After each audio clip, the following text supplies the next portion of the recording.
على عباده الذين اصطفى.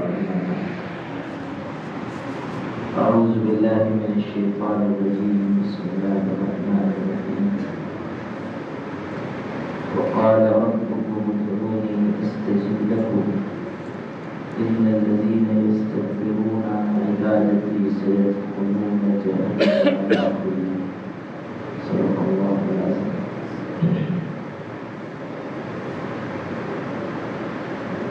کل آپ کو یہ بات بتائی ہوئی کہ انسان کا دل بن جاتا ہے تو اس کے سارے کام اور اعمال بن جاتے ہیں، اور انسان کا دل بگڑتا ہے تو اس کے سارے اعمال بگڑ جاتے ہیں۔ حدیث پاک میں ہے جسم میں گوشت کا ایک ٹوکرا ہے، جب وہ بنتا ہے تو پورا جسم بن جاتا ہے، جب وہ بگڑتا ہے تو پورا جسم بگڑ جاتا ہے۔ یاد رکھو کہ وہ دل ہے۔ اس لیے انسان کو چاہیے کہ وہ اپنے دل پر محنت کرے، اپنے دل کو پاک بنائے، صاف بنائے۔ اب آپ کو اس سے آگے یہ سمجھنا ہے کہ کون سی چیزیں ایسی ہیں جو دل کو نقصان پہنچاتی ہیں،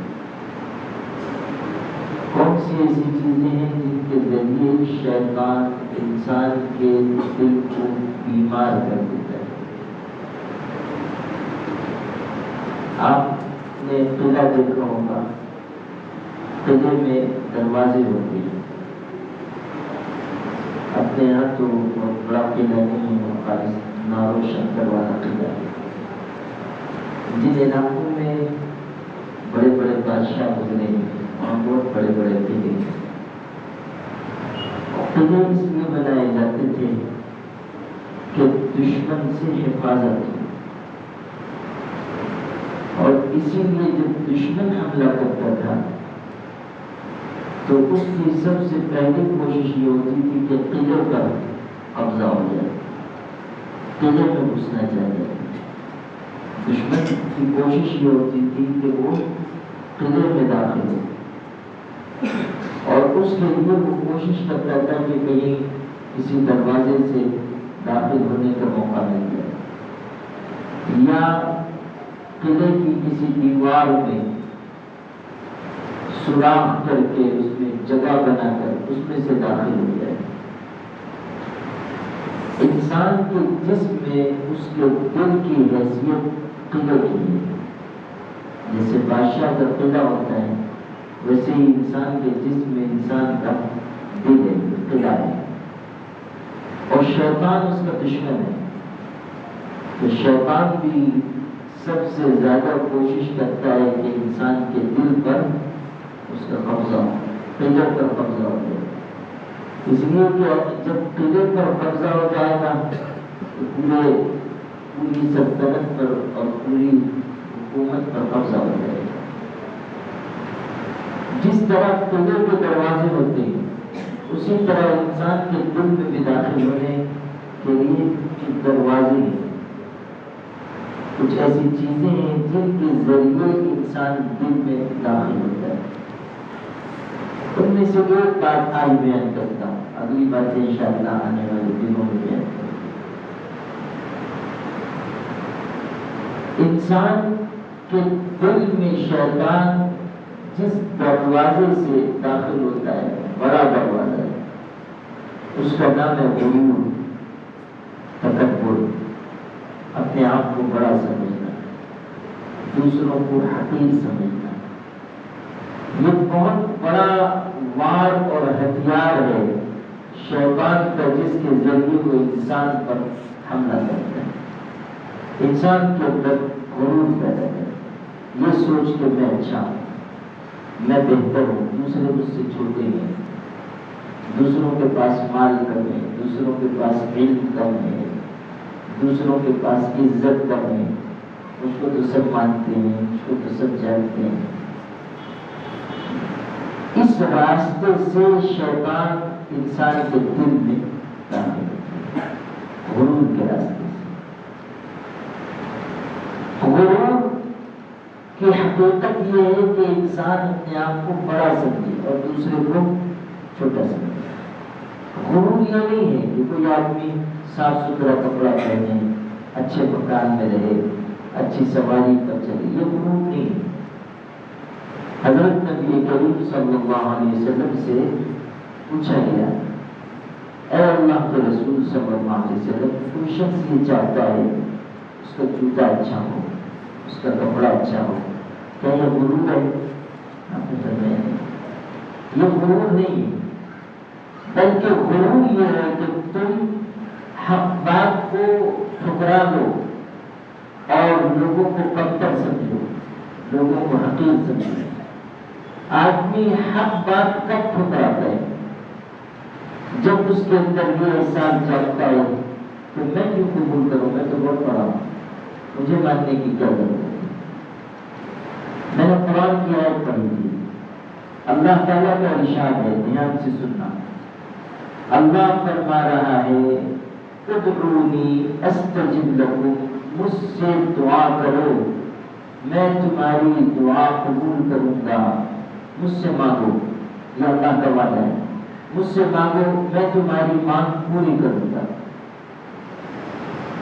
ادعونی استجب لکم، دو باتیں، ایک حکم ہے، دوسرا وعدہ ہے۔ حکم اس کا ہے کہ مانگو، اور وعدہ ہے کس بات کا؟ کہ میں تمہاری دعا قبول کروں گا۔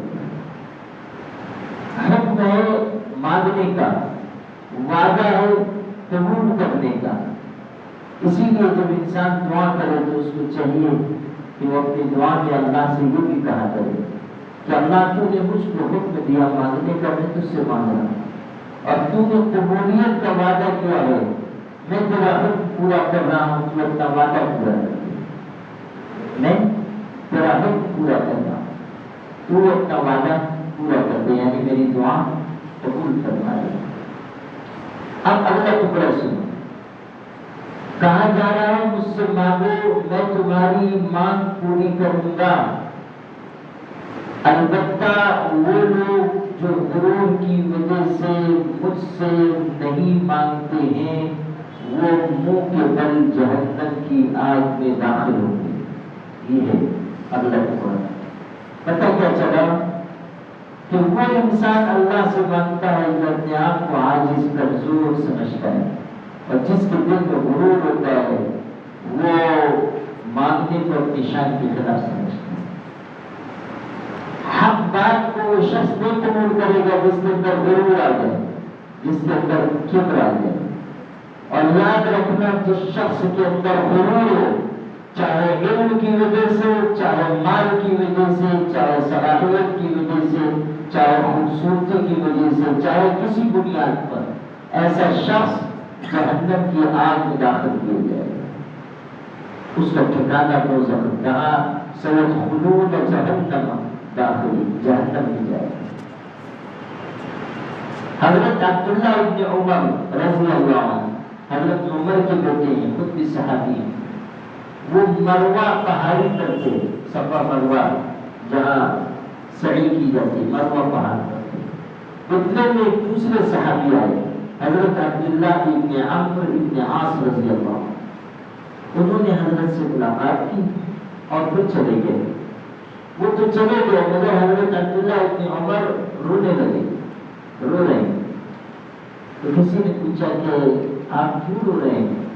تو انہوں نے کہا صحابی ہیں، حضرت عمر جیسی شخصیت کے بیٹے ہیں، کہنے لگے کہ یہ جو آئے تھے حضرت عبداللہ ابن عمر، انہوں نے مجھ کو حضور صلی اللہ علیہ وسلم کی حدیث سنائی، مجھ سے یہ کہا کہ میں نے حضور سے سنا ہے کہ جس کے دل میں رائی کے دانے کے برابر بھی، یعنی بہت تھوڑا بھی غرور ہوگا، اللہ تعالیٰ اس کو منہ کے بل جہنم میں داخل کرے گا۔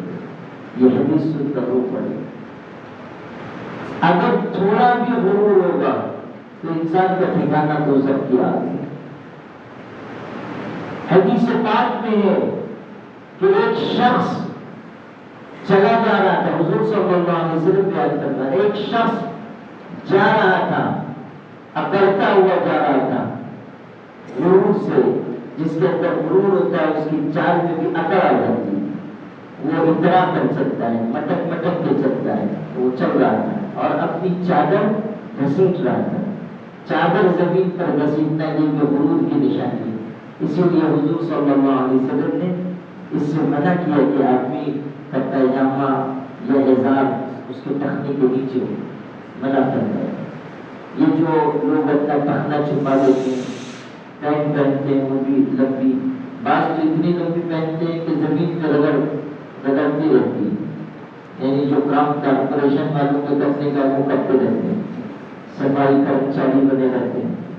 تو یہ جو ہے اس سے منع کیا گیا، حدیث پاک میں اس پر وعید آئے گی۔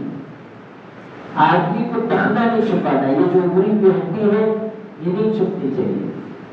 آدمی چاہے لنگی پہنے، چاہے پینٹ پہنے، چاہے پیجامہ پہنے، یہ حصہ کھلا ہونا چاہیے۔ کیوں؟ اس لیے کہ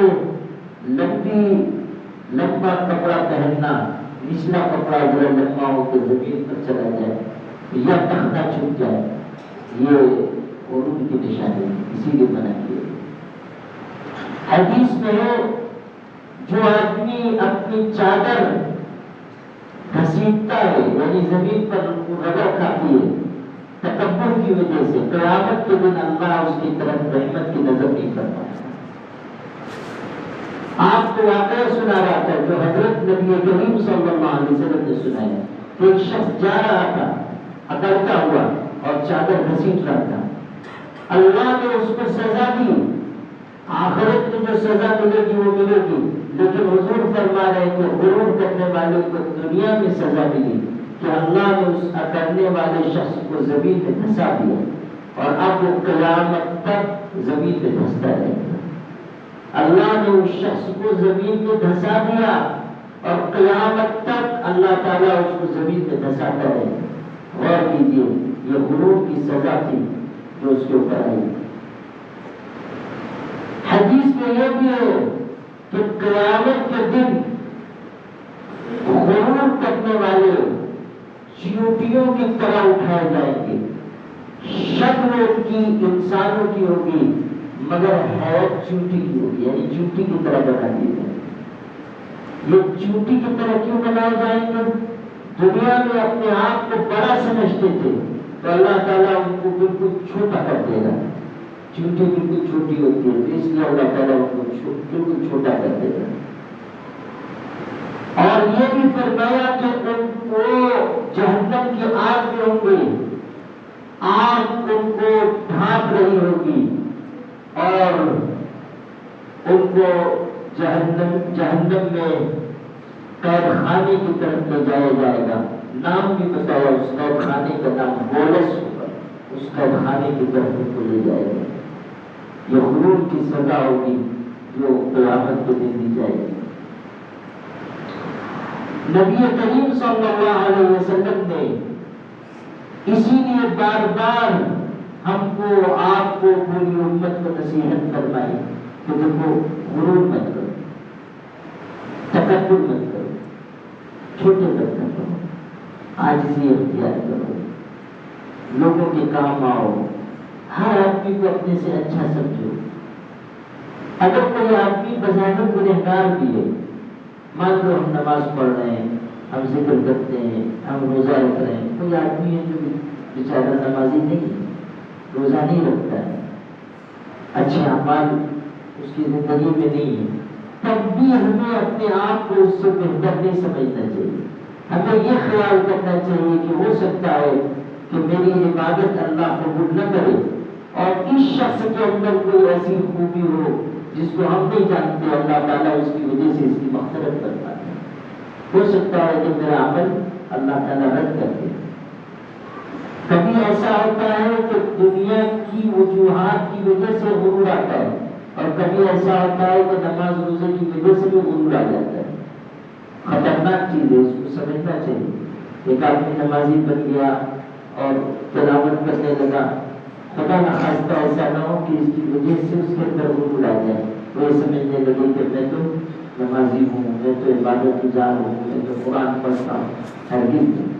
آدمی کو ڈرتے رہنا چاہیے کہ پتہ نہیں میرا عمل قبول ہوگا کہ نہیں قبول ہوگا، اور کسی کو بھی چھوٹا نہیں سمجھنا چاہیے۔ کوئی آدمی بے عمل ہے، کوئی آدمی گنہگار ہے، اس کو بھی ہمیں حقیر نہیں سمجھنا چاہیے۔ عاجزی یہ حضرت آدم علیہ السلام کی سنت ہے، اور غرور یہ ابلیس کا طریقہ ہے۔ حضرت فضل بن عبداللہ ایک بزرگ گزرے ہیں، انہوں نے ایک شخص کو نصیحت کی، فرمایا ایاک والکبر، دیکھو غرور سے بچنا، اس لیے کہ سب سے پہلے اللہ تعالیٰ کی جو نافرمانی کی گئی وہ غرور کی وجہ سے کی گئی۔ ابلیس نے سب سے پہلے اللہ تعالیٰ کا حکم توڑا تھا، کس وجہ سے توڑا تھا؟ غرور کی وجہ سے۔ کہا گیا کہ آدم کے آگے سجدہ کرو، ابلیس سے کہا گیا کہ آدم کے آگے سجدہ کرو، اس نے کہا نہیں کروں گا۔ کیوں نہیں کروں گا؟ انا خیر منہ خلقتنی من نار وخلقتہ من طین، اس لیے کہ میں اس سے بہتر ہوں، آدم سے اچھا ہوں، اس کو تو نے مٹی سے پیدا کیا، مجھ کو آگ سے پیدا کیا، میں آگ سے پیدا ہوا ہوں، اور عبادت بھی بہت کرتا تھا، کوئی چھوٹا موٹا تو تھا نہیں۔ ابلیس نے بہت عبادت کی تھی، بہت عبادت کی تھی، بہت اللہ تعالیٰ کا ذکر کیا تھا، لیکن جب موقع آیا اللہ کا حکم ماننے کا تو کہنے لگا کہ میں اس سے بہتر ہوں، غرور کیا، تکبر کیا۔ اس کا نتیجہ کیا نکلا؟ کہا گیا کہ ہمارے دربار سے نکل جاؤ، تم یہاں رہنے کے لائق نہیں۔ اس سے ہمارے مشائخ نے ایک بات نکالی ہے، وہ یہ کہ غرور کی وجہ سے ابلیس کو اللہ تعالیٰ کی بارگاہ سے نکالا گیا۔ جو انسان دنیا میں غرور کرے گا اللہ تعالیٰ اس کو اپنی بارگاہ قرب سے محروم کر دے گا، یعنی وہاں تو اللہ نے اپنے دربار سے نکال دیا تھا، دنیا میں اللہ تعالیٰ اپنے قرب سے، اپنی نزدیکی سے محروم کر دے گا، نکال دیا۔ تو دیکھو ابلیس نے غرور کیا، نتیجہ اس کا یہ نکلا کہ وہ اللہ تعالیٰ کی رحمت سے ہمیشہ کے لیے محروم ہو گئے۔ آدمی کو چاہیے کہ وہ ہمیشہ اچھے بول بولے، بڑائی کی کوئی بات نہ کرے، غرور کی کوئی بات نہ کرے، لباس ایسا لباس اچھا پہنے ہوئے اس پر فخر نہ کرے، چال اس کی ایسی نہ ہو جو مغرور لوگوں کی ہو۔ حضرت عبداللہ ابن عمر جن کا بھی میں نے واقعہ سنایا، ایک مرتبہ تشریف رکھتے تو دیکھا کہ ایک آدمی اکڑتا ہوا غرور کی چال چلتا ہوا جا رہا ہے، ان کو بہت برا لگا۔ ارشاد فرمایا ان للشیطان اخوانا، کہ شیطان کے بھی بھائی ہوتے ہیں، شیطان کے بھائی ہوتے ہیں، گویا کہ اشارہ کیا کہ یہ شیطان کا بھائی بنا ہوا ہے، اکڑتا ہوا جا رہا ہے، گویا کہ شیطان سے دوستی کر رہا ہے، شیطان سے دوستی۔ یہ تو انہوں نے نصیحت کے لیے فرمایا، ایسا نہ ہو کہ آپ بھی کسی کو دیکھے تو شیطان کا بھائی قرار دینے لگے، اگر آپ بھی کرنے لگیں گے تو معلوم ہوا اس شیطان کے بھائی نے آپ کو بارہ پہنچا دیا۔ احتیاط کی ضرورت ہے۔ نصیحت کے طور پہ کہا کہ شیطان کے بھائی ہوتے ہیں، یعنی انسان غرور اور کبر کر کے اپنے آپ کو شیطان سے قریب کر دیتے ہیں۔ آدمی کو فخر اور تکبر کی کوئی بات نہیں کرنی چاہیے۔ ایک واقعہ آپ کو سناتا ہوں نصیحت کا۔ ایک بزرگ تھے، کہتے ہیں کہ سفر کرتا ہوا میں ایک علاقے میں پہنچا، وہاں مسجد میں گیا، میں نے دیکھا ایک بہت اونچا صحت مند طاقتور جوان ہے، خوبصورت بہت صحت مند طاقتور، اونچا قد ہے،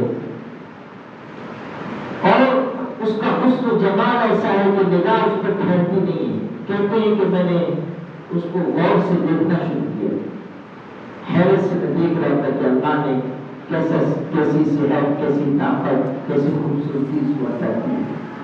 اس نے مجھ کو غور سے دیکھتا ہوا پایا تو مجھ سے کہنے لگا کیا دیکھتے ہو؟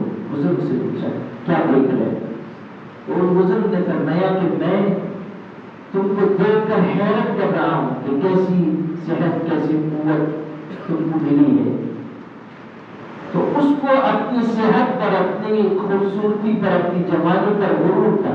جب انہوں نے یہ کہا کہ میں تو دیکھ کر حیرت کر رہا ہوں، تو اس نے غرور سے یہ کہا کہ تم کیا حیرت کر رہے ہو، مجھ پر تو بنانے والے کو بھی حیرت ہے، پیدا کرنے والے کو بھی حیرت ہے۔ ایسا غرور کا جملہ تھا۔ بتائیے، بس یہ جملہ اس کی زبان سے نکلا، وہ بزرگ کہتے ہیں کہ اسی وقت اس کی پکڑ ہو گئی۔ وہ اونچا اونچے تک کا تھا، خوبصورت تھا، چھوٹا ہونا شروع ہوا، یہاں تک کہ اتنا چھوٹا ہو گیا کہ اس کے گھر کے لوگ آئے اور اس کو اپنی آستین میں ڈال کر لے کر گئے، یعنی بالکل چھوٹا ہو گیا۔ حسن و جمال، خوبصورتی، طاقت، قوت، سب حسن۔ اس پر انشاءاللہ کل اور گفتگو کروں گا، اور غرور سے بچنے کا راستہ بھی انشاءاللہ عرض کروں گا۔ اللہ تعالیٰ ہم سب کی حفاظت فرمائے۔ دعا کریں، اللہم لک الحمد کما ينبغی لجلال وجهك وعظیم سلطانک، اللہم صل علی سیدنا محمد وعلى بعدد كل موجود لك، اللہم انت السلام ومنک السلام تبارکت یا ذا الجلال والاکرام۔ اے اللہ، تو ہم سب کی غرور سے حفاظت فرما۔ اللہ، اپنے کرم سے ہمیں عاجزی عطا فرما، تواضع عطا فرما۔ اللہ، تیرے آگے ہمیشہ مانگنے کی اور مانگ کر تجھ سے لینے کی توفیق عطا فرما۔ اللہ، ہر بری بات سے، برے دل سے، بری رات سے ہماری حفاظت فرما۔ اللہ، بڑے بول بولنے سے ہماری حفاظت فرما۔ اللہ، غصے کی حالت میں بھی اور عام حالات میں بھی ہمیں ہر طرح کبر سے، فخر سے اور بڑی بات بولنے سے محفوظ فرما۔ اللہ تعالیٰ، ہماری زبان پر ایسی باتیں جاری ہوں جو تجھ کو راضی کرنے اور خوش کرنے والی ہوں۔ اللہ، رمضان میں ہم سب کی عافیت کے ساتھ مکمل اصلاح فرما۔ اللہ تعالیٰ، اس رمضان میں ہم سب کی مغفرت فرما۔ اللہ، اس شخص کو محروم اور تباہ اور برباد ہونے والا بتایا گیا ہے جس پر رمضان ملے اور پھر اس کی مغفرت نہ ہو۔ اللہ، ایسی محرومی سے اور ایسی بربادی سے ہم سب کی حفاظت فرما۔ اللہ، ہمیں نمازوں کا اہتمام عطا فرما۔ اللہ، ہمیں اچھی طرح روزہ رکھنے کی توفیق عطا فرما، روزے کے آداب کی رعایت عطا فرما۔ اللہ، روزے پر تو نے جتنی فضیلتیں اور اجر اور ثواب کا وعدہ کیا ہے، جن کو ہم جانتے ہیں یا نہیں جانتے ہیں، اللہ، وہ ساری فضیلتیں اور اجر و ثواب ہم سب کو نصیب فرما۔ اللہ، اپنے کرم سے، روزے کی برکت سے تیرے چاہنے والوں میں ہمیں شامل فرما۔ اللہ، روزے کی حقیقت عطا فرما، نماز کی حقیقت عطا فرما۔ اللہ، بہترین صفات عطا فرما، کشادہ برکت والی روزی عطا فرما۔ اللہ، ہمارے گھروں میں راحت اور رحمت عطا فرما، ہمارے گھروں میں برکت عطا فرما۔ اللہ، ہمارے گھروں میں امن، چین، سکون، اطمینان عطا فرما۔ اللہ، رمضان المبارک عافیت کے ساتھ، صحت کے ساتھ، اچھے اعمال کے ساتھ، مقبول عبادتوں کے ساتھ گزارنے کی توفیق عطا فرما۔ اللہ، تو ہم سے راضی ہو جا، ہم سے خوش ہو جا۔ اللہ، ہماری دنیا اور آخرت کے ہر کام کو بنا دے۔ اللہ، ہماری اولاد کو ہماری آنکھوں کی ٹھنڈک بنا، ہماری اولاد کو علم، عمل اور اخلاص عطا فرما۔ اللہ، ہمیں دنیا میں بھی کامیاب فرما، ہمیں آخرت میں بھی کامیاب فرما۔ اللہ، تیری محبت کا نور عطا فرما، ہمارے دلوں کو روشنی عطا فرما۔ اللہ، ہر قسم کی معذوری، محتاجی، مجبوری سے ہم سب کی حفاظت فرما۔ اللہ، دین سیکھنے کی اور دین سیکھ کر اس پر عمل کی توفیق عطا فرما۔ اللہ، ہماری اور ہمارے ماں باپ کی مغفرت فرما، ہمارے اہل و عیال کی مغفرت فرما، ہم سے محبت کرنے والوں کی مغفرت فرما۔ اللہ، دونوں جہانوں میں ہمیں کامیابی عطا فرما، ہر بیماری سے صحت و شفا عطا فرما، ہمارے ملک کے حالات کو درست فرما۔ اللہ، اہل ایمان کو غلبہ عطا فرما۔ اللہ، اہل ایمان کی مدد فرما۔ اللہ، مسلمانوں کو عزت اور سربلندی عطا فرما۔ حضرت نبی کریم صلی اللہ علیہ وسلم کی برکتوں سے ہماری دعاؤں کو قبول فرما۔ ربنا تقبل منا إنك أنت السميع العليم وتب علينا إنك أنت التواب الرحيم سبحان ربك رب العزة